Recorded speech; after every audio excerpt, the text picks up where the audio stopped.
Buenas tardes. En esta oportunidad eh, deseo hacer un material con relación a el liberalismo que don Javier Milei le está impactando al Estado argentino y se ha vuelto famoso. Milei ha tirado el liberalismo para arriba como modelo ideológico y en consecuencia algunas personas me han escrito, me han dicho, exprésese algo respecto a esto, yo estoy confundido, ¿será eso lo mejor? ¿Será eso lo peor? Y en ese sentido es que voy a elaborar este material expresando mi punto de vista, que es un punto de vista que he logrado forjar a través de la observación de ciertos detalles específicos con relación a los modelos de gestión. Bueno, hay que entender que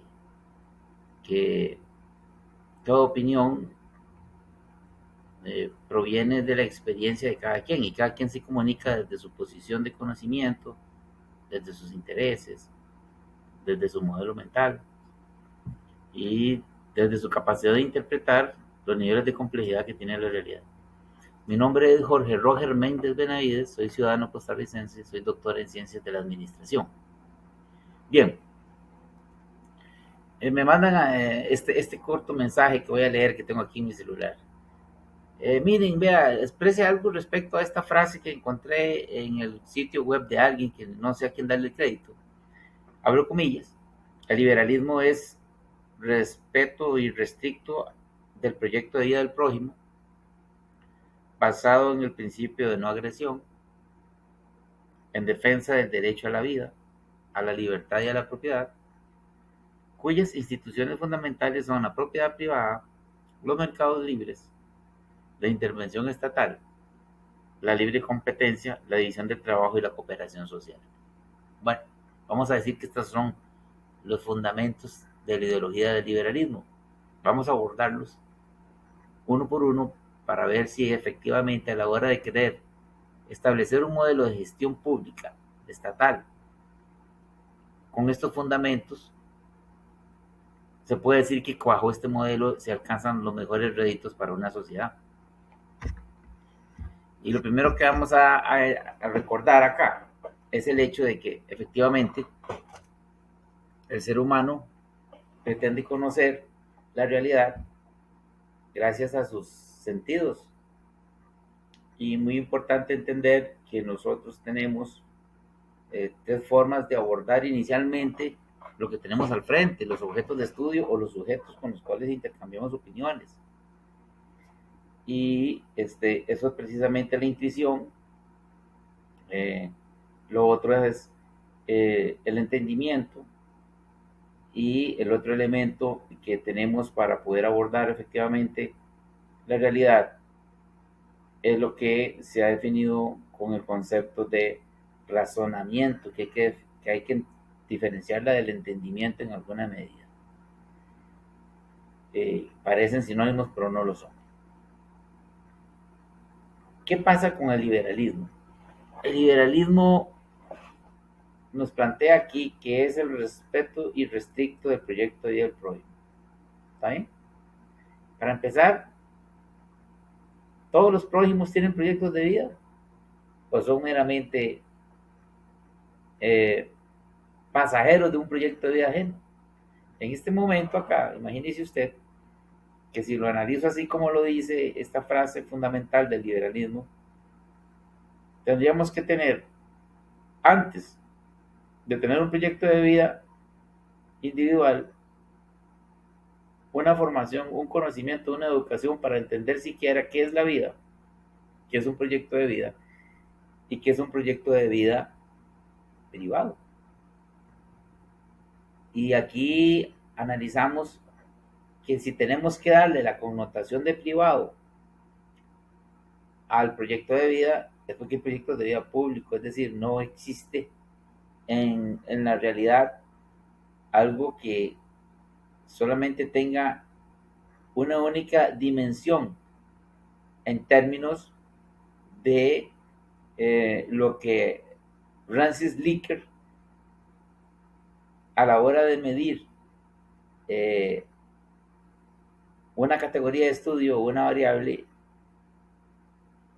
nos dejó un modelo de medición, llamado precisamente el modelo de Likert, o bien conocido con el nombre de modelo de diferenciación semántica.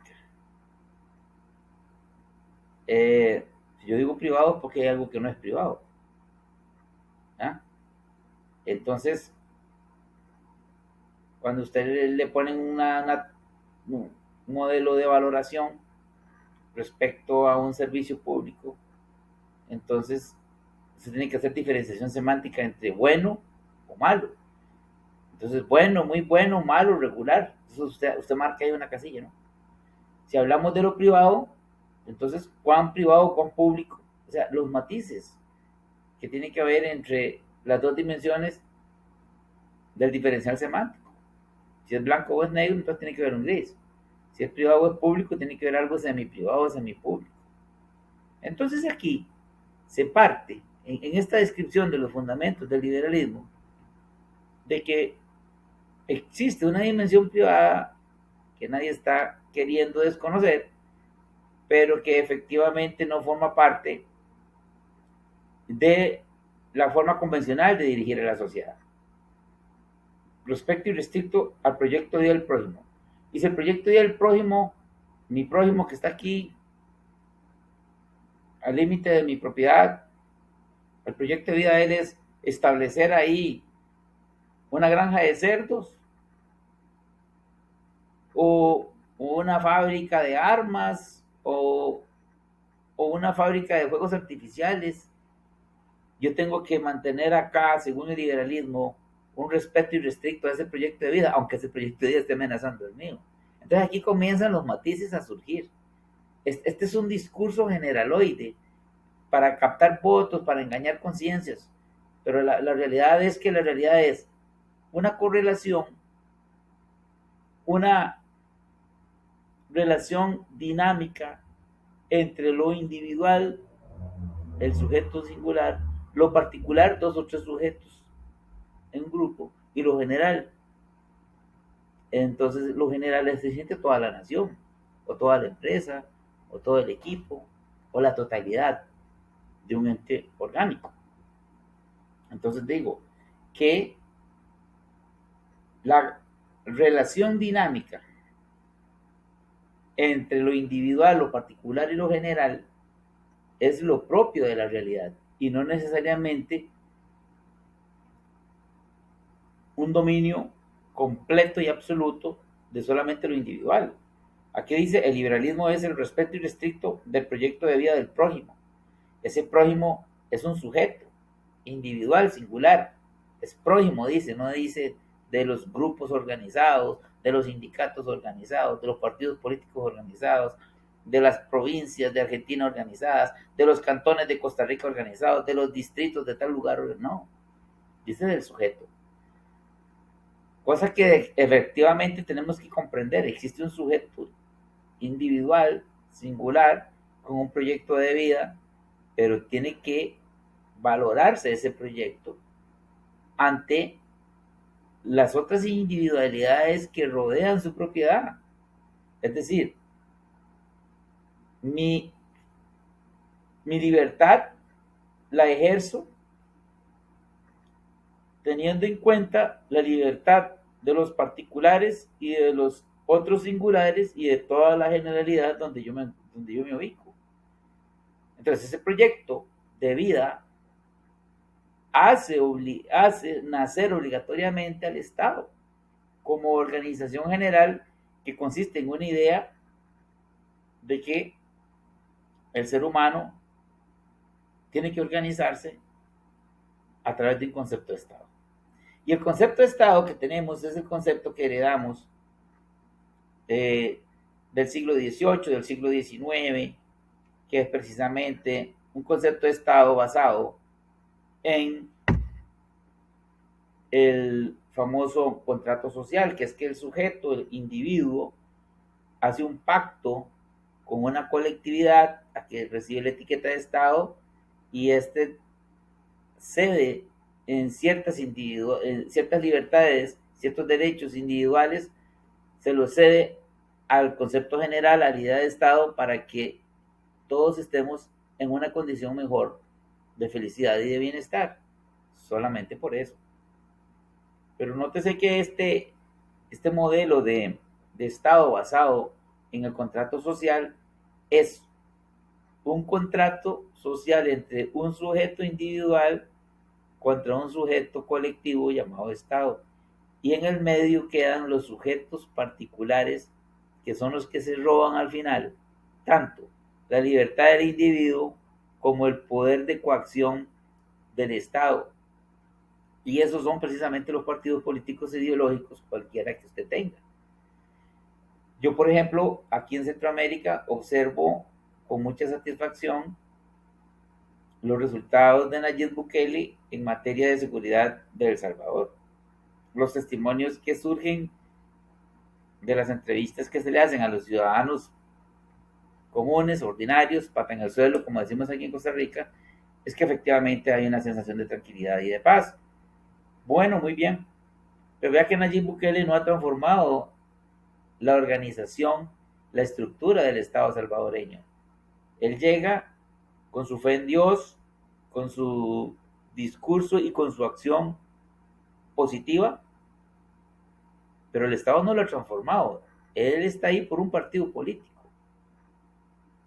Nayib Bukele muere, Nayib Bukele se pone viejo y ya no lo pueden reelegir y el Estado sigue igual, llegarán otros y tomarán esos partidos y volverán de nuevo al estado anterior en que Nayib Bukele lo encontró, porque el Estado no se transformó, sigue siendo un Estado montado en un contrato social sujeto singular con el sujeto colectivo llamado sociedad o Estado. ¿A qué vengo con esto? Que el Estado debe ser tripartito, debe haber un contrato social tripartito, lo que yo he llamado contrato organizacional, porque el sujeto individual no existe por sí y para sí, existe para los demás y por los demás. Yo vine a la existencia, usted vino a la existencia porque dos seres humanos, un hombre y una mujer, se pusieron de acuerdo en un momento dado, tuvieron una cúpula, uno concibió, el otro engendró, el otro concibió y yo salí y usted salió también. O sea, yo no me hice solo, usted no se hizo solo. Venimos de una correlación de dos seres y creamos con nuestras potencias otros seres también. De modo tal que el ser individual es meramente una identificación de la identidad, pero en términos de vivencia práctica, vivimos en un mundo colectivo y en un mundo particular. Tengo que obedecer las leyes del tránsito, tengo que obedecer las leyes de la corporación municipal, del ayuntamiento, tengo que obedecer las leyes nacionales, tengo que obedecer el Código Penal, el Código Civil, el Código de Comercio, tengo que obedecer al Estado. ¿Y qué pasa con el liberalismo tipo Milei? Porque Milei se declara anarcocapitalista, anarco de anarquía, no de narcotráfico. De que el Estado no debe existir y él es jefe de Estado en Argentina. Luchó con su partido para ser jefe. Entonces, una contradicción tan grande como esa no se la puede brincar Milei. Entonces, venimos entonces entendiendo que este discurso del liberalismo es un discurso político. Y si usted me dirá, pero vea qué bien lo que está haciendo Nayib Bukele, como resultados está genial, pero son temporales. Nayib no ha transformado el Estado porque si él intenta transformar el Estado que lo llevó al poder, él también socava su propia base de poder. Entonces la sociedad que ahora vive y que dentro de 80, 100 años ya estaremos todos muertos, no se va a acordar de Nayib Bukele, o va a ver un cuento, hay un video que Nayib Bukele que fue el mejor presidente de El Salvador y que propuso la Unión de Centroamérica y que todo el mundo lo aplaudía en el mundo, el presidente con mayor cantidad de aceptación, sí, pero surgió de un partido político y gobernó un Estado a través de un partido político. ¿Qué quiero decir con esto? Que el partido político es el engaño más grande que ha salido después de que se decapitó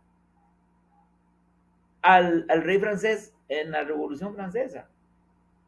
Los girondinos de un lado, los jacobinos de otro, se dieron cuenta de que la monarquía estaba perdiendo el poder. La perdieron como monarcas, pero no como oligarquías criollas internacionales, porque de inmediato se establecieron las categorías denominadas partidos, y el partido es una parte del pueblo en términos ideológicos, no una parte en términos territoriales.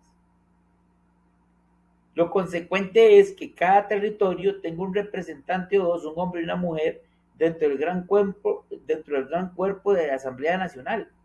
Por ejemplo, yo aquí vengo proponiendo en Costa Rica de que exista algo que no existe en la Constitución actual, que es del año 1949 y que a su vez es un resabio de la de 1871. En Costa Rica no existe el Consejo del Pueblo.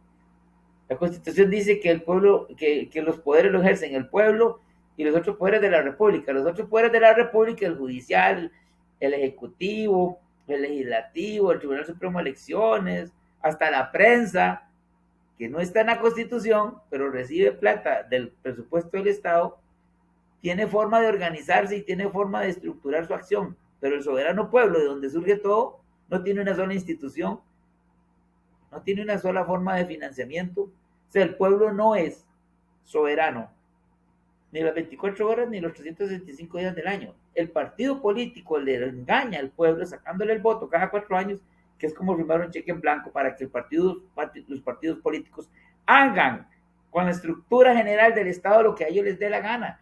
Y montan sus diputados, montan sus jueces, montan sus magistrados y montan todas las instituciones para ellos y no para el soberano pueblo. El contrato social debe ser tripartito entre la sociedad civil, que está conformada por individuos, entre los sectores productivos, que están conformados por empresarios y por miembros de la sociedad civil trabajadora, y entre el gobierno, que debe estructurar los poderes del Estado. A eso llamo yo un Estado tripartito cooperativo basado en un contrato organizacional. Dice aquí los fundamentos del liberalismo. Dice que es el respeto irrestricto al proyecto de vida del prójimo basado en el principio de no agresión, en defensa del derecho a la vida y a la libertad de la propiedad. Bueno, esto suena maravilloso.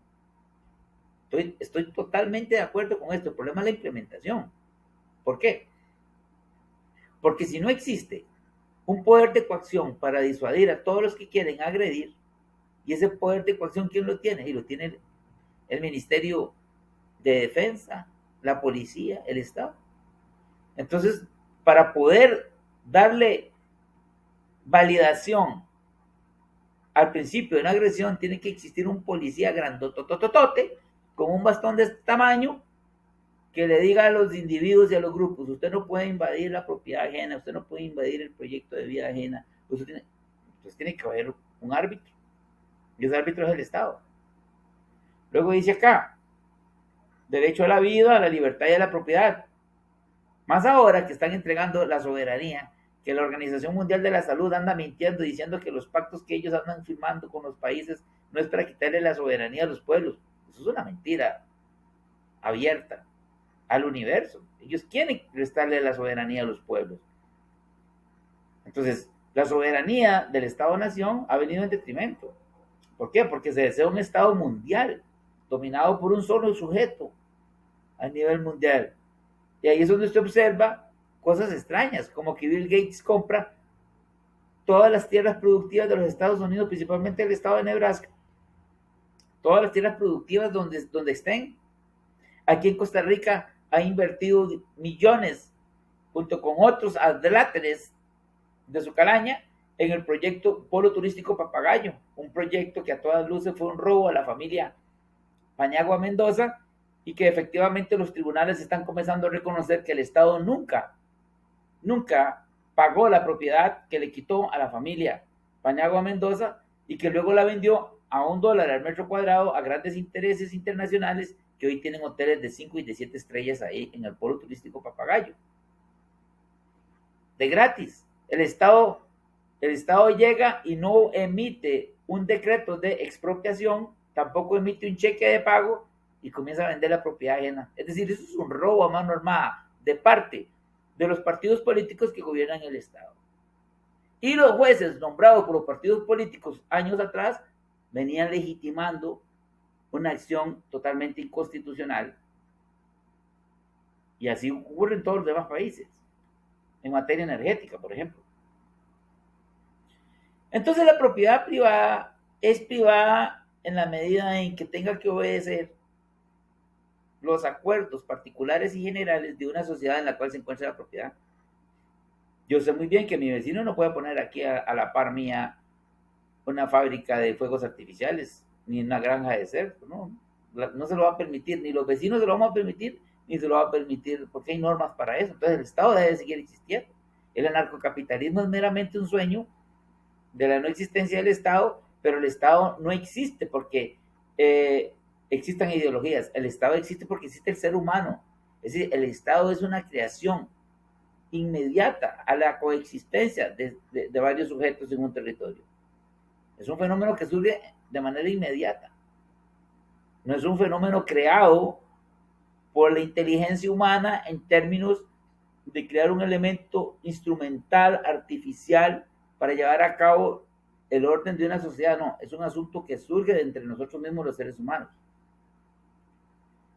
Dice acá, cuyas instituciones fundamentales, hablando de liberalismo, son la propiedad privada, los mercados libres de intervención estatal. Bueno, los liberales dicen es que el Estado se mete a regular precios, el Estado se mete a regular aranceles, el Estado se mete a regular esto, a regular lo otro.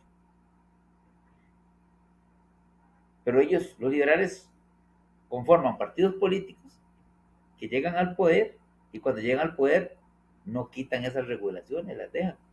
¿Por qué? Porque el éxito de sus proyectos privados está en no permitirle a otros que se metan en esas áreas de acción para asegurar que sus mercados sean libres para ellos, libres de que otros se metan. Entonces aquí lo que hay que definir es mercado libre para quién. Costa Rica dice que tiene un modelo de desarrollo abierto y competitivo basado en el comercio libre internacional. Pues déjeme decirle que yo soy experto en mercados internacionales y les puedo asegurar que no existe el comercio internacional libre. Lo que existe es el comercio internacional inteligente. Y el primer nivel de inteligencia está en el acuerdo entre dos países o entre dos zonas de comercio, en la declaración de territorio.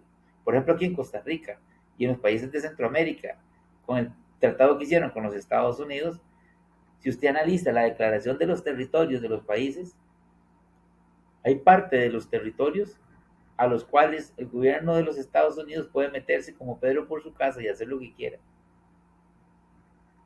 ¿Cómo es que se firma un tratado de libre comercio donde los firmantes de parte de los países recibían un sueldo adicional por parte de una fundación norteamericana?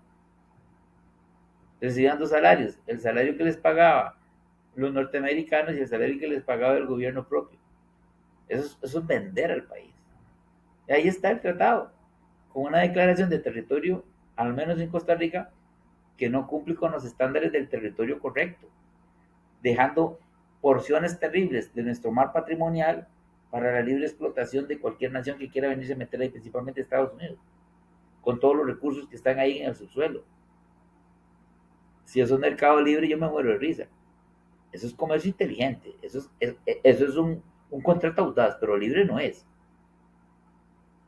Por lo tanto, el liberal ocupa de la inteligencia y de la audacia y de la astucia del abogado que hace que se tiñe un concepto libre de intervención estatal como precisamente el manejo malévico, malévolo de un contrato donde se entrega a otros la capacidad de explotar lo que nos pertenece.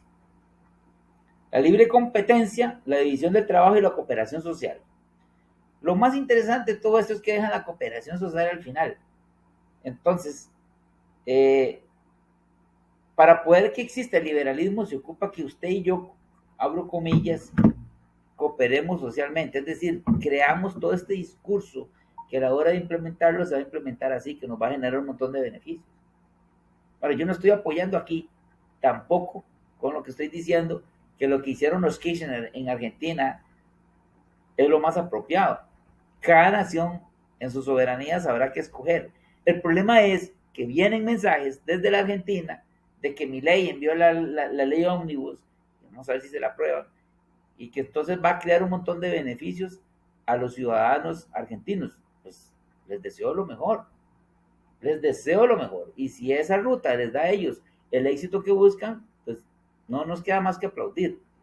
El problema es que sabemos claramente que ni Milei tiene el poder en el Congreso para aprobar esas leyes y que efectivamente estaría pisoteando todas las estructuras de poder que existen en Argentina, más poderosas que todavía que el partido de Milei e históricamente más poderosas, y que quién sabe si se lo van a permitir. Entonces, el asunto del poder no es diciendo que yo tengo el mejor discurso y que tengo el mejor modelo, sino que en la práctica realmente funcione y que respete las libertades individuales, las libertades particulares, las libertades colectivas y los derechos que se han ganado con el paso del tiempo. Ahora, habrá que definir qué es verdaderamente un derecho bien ganado. Porque aquí, por ejemplo, en Costa Rica yo veo que los sindicatos dicen, es que esto es una conquista social, pero yo me pregunto, si el pueblo es el soberano, el pueblo no tiene que hacer ninguna conquista social. El pueblo es el que manda, ordena y se ejecuta. Pero le llaman conquista social, le ponen esa etiqueta a cualquier logro que tengan a través de una ley o el aumento del salario, porque ellos reconocen, los sindicatos, que el poder está en manos de la oligarquía criolla mafiosa y de sus instrumentos, los partidos políticos. Es más, los sindicatos no existirían si no existe esa oligarquía criolla mafiosa y esos partidos políticos contra los cuales ellos combaten. Por eso es que yo les vengo diciendo a los sindicatos de Costa Rica que ante la eventual Tercera República de Costa Rica, donde van a existir revocatoria de mandato, fiscalías civiles, el papel de los sindicatos será asesorar a las comunidades distritales y cantonales que pidan una asesoría aparte de ellos. Porque ya es el pueblo mismo, a través de la Fiscalía Civil, los que va a hacer valer que los derechos de los ciudadanos establecidos en los diversos códigos y leyes se cumplan. Que es un sindicato, no es un abogado privado pagado por una cuota mensual mía como trabajador para que defienda mis derechos. Eso no es eso, eso es un sindicato, un abogado privado, en este caso pagado por todos los demás. Entonces esa gente que vive de esos aportes a los sindicatos no pueden dejar que se desaparezcan los sindicatos, porque ahí está su salario, su estilo de vida, su modo de hacer importancia en la vida. Entonces ellos tienen que permitir que su enemigo, contra el que ellos antagonizan diariamente, siga existiendo. ¿Quién? La oligarquía criolla mafiosa, el partido político corrupto. Desaparece usted el partido político corrupto, tienen que desaparecer todos los que viven de esa estructura, en este caso los sindicatos. Entonces el liberalismo, a la hora de hablar de división de trabajo y de cooperación social, tiene que echar mano a los conceptos de Marx, ¿cómo la ve? Y ahora tenemos que, o sea, verdaderamente esto es ridículo. Esto es ridículo de aplaudir tanto al comunismo o al socialismo o al marxismo como soluciones de orden ideológico para los pueblos. Los pueblos tienen que tener y buscar y construir modelos de organización y modelos de vida laboral y económica totalmente pragmáticos, que le funcionen a ellos de acuerdo a su contexto, hasta de su temperatura, hasta de su clima. Y si hay una buena idea que proviene del liberalismo, o del comunismo, o del socialismo, o de cualquier ismo ideológico, se analiza, se hace pragmática y se implementa, y si da buenos resultados se deja, y si no se quita. O sea, ya aquí lo que hay que hacer es eliminar el contrato social entre el sujeto individual y el Estado y entender que existen tres grandes organizaciones que conforman el Estado: la sociedad civil, los sectores productivos y las estructuras de gobierno del Estado. Entre esos tres tiene que haber un acuerdo, porque yo sujeto pertenezco a la sociedad civil, yo sujeto trabajo todos los días para el sector productivo y yo sujeto individual y singular soy el que elijo a las autoridades del Poder Ejecutivo, del Poder Judicial, del Poder Legislativo. En términos desiderativos lo digo, ¿verdad? Porque aquí no ocurre eso. Entonces, caer en el esnovismo del contenido de mi ley, que no es nuevo, o sea, el liberalismo existe. ¿Cuáles son las grandes críticas que le hacen los socialistas y los comunistas al liberalismo o al neoliberalismo? Que el liberalismo anda diciendo es que primero hay que llenar el vaso y una vez que el vaso se llene se derrama y todos los demás sí, pero van haciendo el vaso más grande. Y en la parte de arriba lo que hay es espuma, o sea, al final no se derrama el líquido de la Coca-Cola, sino que se derrama la espuma. Entonces es un engaño ideológico conceptual, no es una realidad práctica. Y yo siempre he visto aquí, por ejemplo, yo me dedico a formar personas que llegan a tener su grado doctoral y algunos me han salido güeros. Unos llegan y los forman en aquel momento, lo engañan a uno diciendo que tienen una conciencia de analítica, pero cuando ya tienen su doctorado, ya se sienten importantes, van y se venden a la oligarquía criolla mafiosa del país X y se ubican dentro de una de las estructuras. Son economistas estructurados, es decir, pertenecen a una estructura que les paga un salario y ellos tienen que mandar todos los días como falsos influencers un discurso de la situación actual. Cuando yo les digo, vea, si su discurso fuera correcto y fuera real, a muchos de mis exalumnos, usted tendría que demostrarme el éxito del liberalismo o el éxito de las políticas de turno del gobierno actual en dos grandes indicadores, la curva de Lorenz y el coeficiente de Gini. Y ahí se les cae todo. Porque hablan de que se mejoró la inflación, de que Costa Rica es el campeón de la inflación en el mundo, que es inflación negativa, pero venga a vivir aquí en Costa Rica, con el salario mínimo que tenemos, que les digo, el salario mínimo en dólares más alto de América Latina es el que se paga aquí en Costa Rica y aquí no alcanza para nada. Usted con ese salario no puede tener una vivienda digna, sacar una familia digna, darle una educación digna, una salud digna y un entretenimiento digno a su familia, no le alcanza. Con ese salario no le alcanza el salario mínimo de Costa Rica. Póngalo que son 600, póngale que son $700. Jamás, eso aquí no alcanza. Porque el poder de compra del salario o de la moneda nacional está dispareja con respecto al valor del dólar. Si aquí tenemos el último dato que supe, o sea, no es actualizado esto que voy a decir, es añejo, que en Costa Rica habían 36 mil millones de dólares depositados en el sistema bancario nacional, es decir, más del 50% del Producto Interno Bruto. ¿A cómo tendría que estar el dólar ahorita aquí en Costa Rica? A 200 colones por dólar aproximadamente, y está a 500.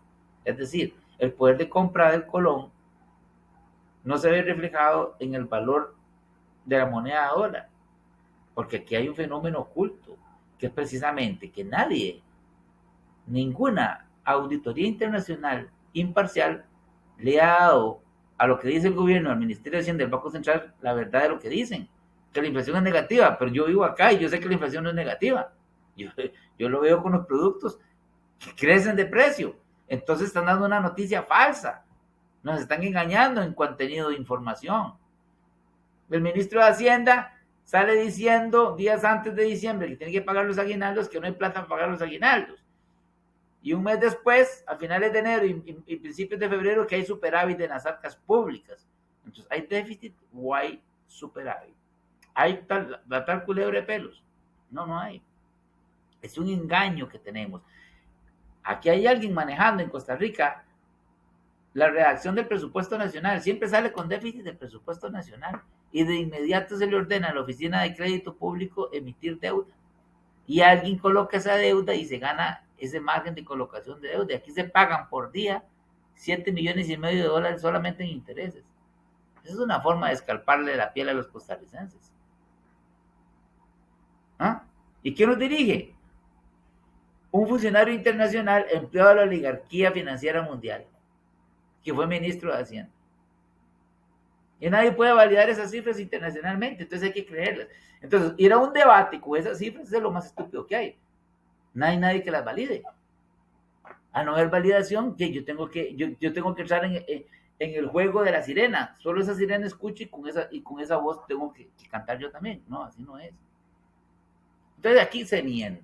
En Costa Rica se miente. Y si se miente en Costa Rica, que junto con Uruguay son las dos mejores democracias de América Latina, ¿qué está pasando en el resto del país? Por favor, ayúdenme a decir. Entonces, el liberalismo no es la panacea ni la pomada canaria que Milei nos quiere vender al resto de países. El mismo Milei ahorita estuvo en una, vamos a ver, sinagoga judía en Nueva York, que le descubrieron unos túneles. Aquello es un escándalo de Padre y Señor. Y Milei estaba ahí, ahí fue donde él fue a recibir validación. A Milei no lo validó el Congreso de los Estados Unidos, ni lo validó la Liga de los Pueblos Norteamericanos Libres, no, no, lo validaron una sinagoga judía que está siendo señalada e investigada con una serie de túneles que no tienen sentido. Entonces uno se pregunta, ¿cómo uno va a creerle a un tipo que tiene desde esa perspectiva su credibilidad en duda por todos los contactos que tiene, que todo su discurso le va a favorecer a la Argentina? Los argentinos tienen que pelar el ojo y analizar claramente si el modelo que propone mi ley es el que les conviene. Pero eso es un asunto de ellos.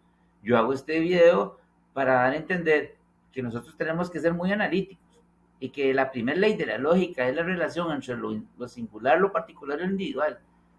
Y tiene que ir un ir y venir en el análisis de estos tres elementos, de esos tres sujetos, con relación a las cosas que se van a decidir en un país. Por eso es que yo vengo proponiendo la importancia de que se elimine la intermediación del poder que tiene el partido político entre el soberano pueblo y las instituciones del Estado. El único que puede intermediar entre sí mismo y el Estado es el pueblo mismo. Por eso es que tienen que haber delegados a nivel distrital y cantonal y un consejo del pueblo que funcione las 24 horas, los 365 días del año, con presupuesto, para que se tomen las decisiones nacionales que el soberano pueblo como sujeto tiene. Un gusto saludarlos. Les habló Jorge Roger Méndez Benavides, ciudadano costarricense, doctor en Ciencias de la Administración.